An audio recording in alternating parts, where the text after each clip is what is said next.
তুমি কি ডক্টর সুজাতাকে চেনো? লাল চা খেতে খেতে কৌতূহলী হয়ে ছেলেকে প্রশ্ন করলেন জয়ন্তী।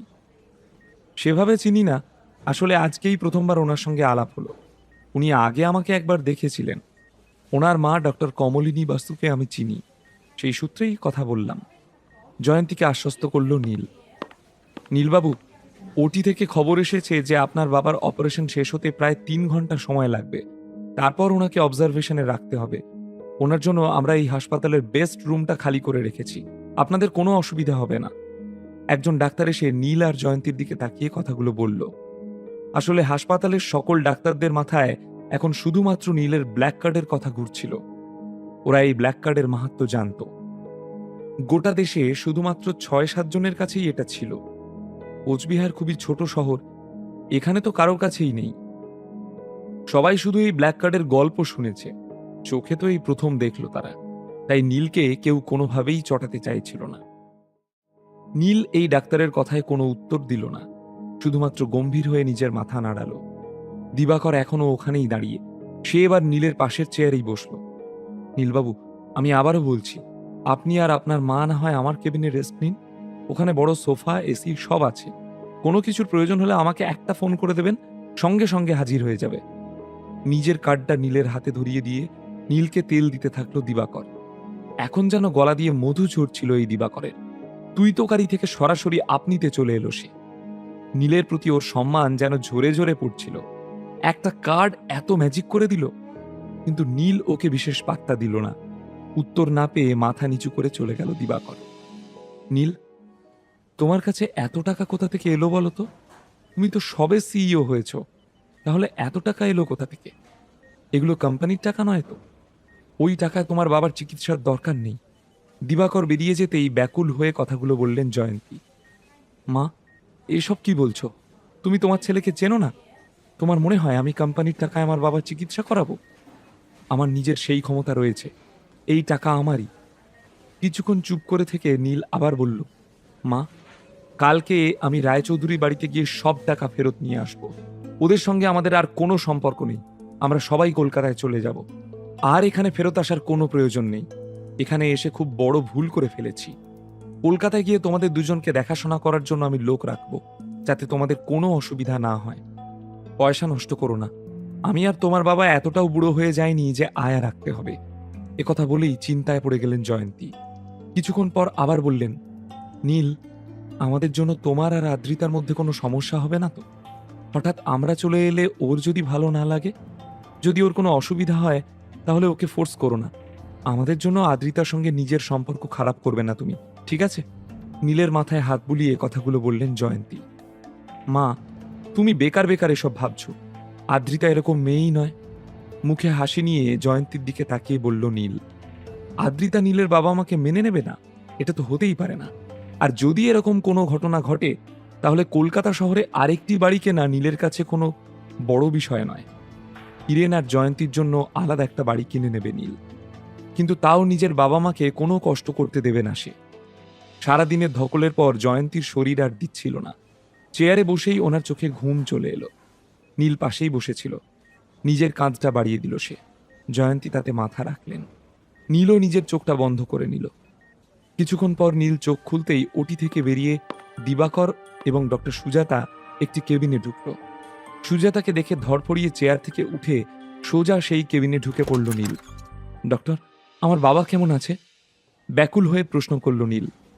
Operation successful. তোমার বাবা এখন বিপদমুক্ত, তুমি চিন্তা করো না। নীলের যেন স্বস্তি ফিরল। সুজাতা ওয়াশরুমে যেতেই দিবাকর বেশ ছক করার চেষ্টা করল নীলের সঙ্গে। ইনিয়ে বিনিয়ে বাবার শরীরের ভয় দেখিয়ে আরো একটু টাকা বাগানোর চেষ্টা করল দিবাকর। কিন্তু নীল আর সহ্য করতে পারল না। অনেকক্ষণ ধরে ওনার বেয়াদপি সহ্য করছিল নীল। এবার প্রায় জামার কলার চেপে ধরল সে। আর ঠিক তখনই একজন মিডল এজেড লোক কেবিনে প্রবেশ করল। ওনাকে দেখে ঘাবড়ে গিয়ে নাটক করা শুরু করল দিবাকর। পাছে তার আগে নীল এনাকে সত্যিটা বলে দেয়। কুণ্ডুবাবু, আপনি এসে গেছেন। এই ছেলেটা সেই কখন থেকে সবার সাথে যাচ্ছে তাই ব্যবহার করছে। টাকার গরম দেখিয়ে সবাইকে ধমকাচ্ছে। কোনো মতে নীলের হাত থেকে নিজেকে ছাড়িয়ে একদম সেই ব্যক্তির পায়ে গিয়ে পড়ল দিবাকর। নিজের কার্যসিদ্ধি না হওয়ায় বেজায় ক্ষেপে গিয়েছিল দিবাকর। আর সে জানতো যে নীলকে একমাত্র কুণ্ডুবাবুই শায়েস্তা করতে পারবে। এই শহরে ওর মতো ক্ষমতা খুব কম লোকেরই আছে। তারপর ওই আবার এই হাসপাতালের মালিক। নীলের রোয়াব 2 মিনিটে ঘুচিয়ে দেবে সে, ভেবেই মন আনন্দে ভরে গেল দিবাকরের। তখনই ওয়াশরুম থেকে বেরিয়ে এসে সুজাতা এইসব তামাশা দেখতে পেল। ও অবাক হলো এই ভেবে যে দিবাকর নীলের ব্যাপারে মিথ্যা অভিযোগ করছে। কিন্তু কুণ্ডুবাবুর সামনে সুজাতাও কিছু বলতে পারল না। আসলে কুণ্ডুবাবুর উপর কেউই খুব একটা কথা বলতে পারে না। কুণ্ডুবাবুর কাছে নালিশ করে নীলের দিকে তাকিয়ে দিবাকর বলল, ওখানে দাঁড়িয়ে কি করছো? তাড়াতাড়ি এখানে এসে কুণ্ডুবাবুর কাছে ক্ষমা চাও। নীল, তারের কাছে ক্ষমা চেয়ে নাও। নীলের দিকে তাকিয়ে বলল সুজাতা। ডাক্তার হয়ে ওর একটাই দায়িত্ব, রোগীকে সুস্থ করে তোলা। নীল এমনি হাসপাতালে অনেক হট্টগোল করেছে, একথা তো গোটা হাসপাতালে ছড়িয়ে পড়েছিল। তাই রোগীর মুখ চেয়েই একথা বলল সুজাতা। ডক্টর সুজাতা, আপনি চিন্তা করবেন না। শান্ত হয়ে সুজাতার দিকে তাকিয়ে বলল নীল।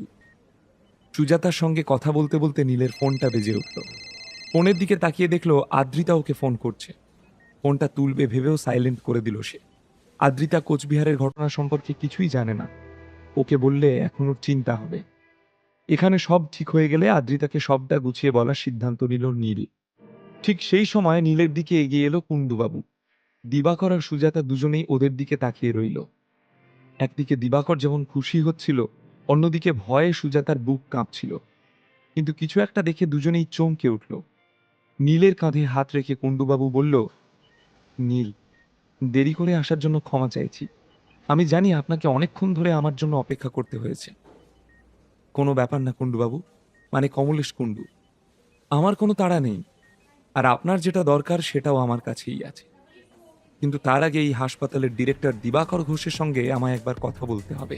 এই কুণ্ডুবাবুই হলো সেই কমলেশ কুণ্ডু, যে নীলের থেকে ওষুধ কিনতে চেয়েছিল, যে নীলকে ফোন করে বলেছিল সে হাসপাতালে আসছে। এই কমলেশ কুণ্ডুই কল্লোল চ্যাটার্জির বন্ধু। নীলের মুখ থেকে দিবাকরের ব্যাপারে শোনার পর চোখ রাঙিয়ে ওর দিকে তাকালো কমলেশ কুণ্ডু। তারপর চিৎকার করে বলল, দিবাকর ঘোষ, আপনি নীলবাবুর সঙ্গে কি করেছেন? জবাব দিন। 1 সেকেন্ডের জন্য দিবাকর ঘোষের পায়ের তলা থেকে যেন মাটি সরে গেল। সে কোনোদিন ভাবতেও পারেনি যে নীল আর কমলেশ কুণ্ডু পূর্ব পরিচিত হতে পারে। কমলেশ কুণ্ডু এটা কি বলছেন? আমি কি এটা ঠিক শুনছি? কমলেশ কুণ্ডু কি তাহলে নীলের জন্যই এখানে এসেছে? ভয় পেয়ে মনে মনে ভাবতে লাগলো ঘোষবাবু। নীলের সঙ্গে পাঙ্গা নেওয়ার জন্য নিজেকেই দুষতে লাগলো সে। এবার কি দিবাকর ঘোষকে চরম শাস্তি দেবে নীল? এসব ঝামেলায় হিরেনের কোনো বিপদ ঘটবে না তো? এবার নীল কি রায়চৌধুরী পরিবারের সঙ্গে সমস্ত সম্পর্ক শেষ করে দেবে? আদ্রিতার সঙ্গে নীলের কবে কথা হবে? আদ্রিতা কি নীলের বাবা মায়ের সঙ্গে থাকতে পারবে? না পারলে ওদের সম্পর্কের কি পরিণতি হবে? তাহলে কি নীল আর আদ্রিতার মধ্যে ভালোবাসা ফুরিয়ে যাবে? বিনামূল্যে গল্প শুনতে নিচের ইনস্টল বাটনে ক্লিক করুন এবং পকেট এফএম ডাউনলোড করুন। লিঙ্কটি রয়েছে ডেসক্রিপশনে।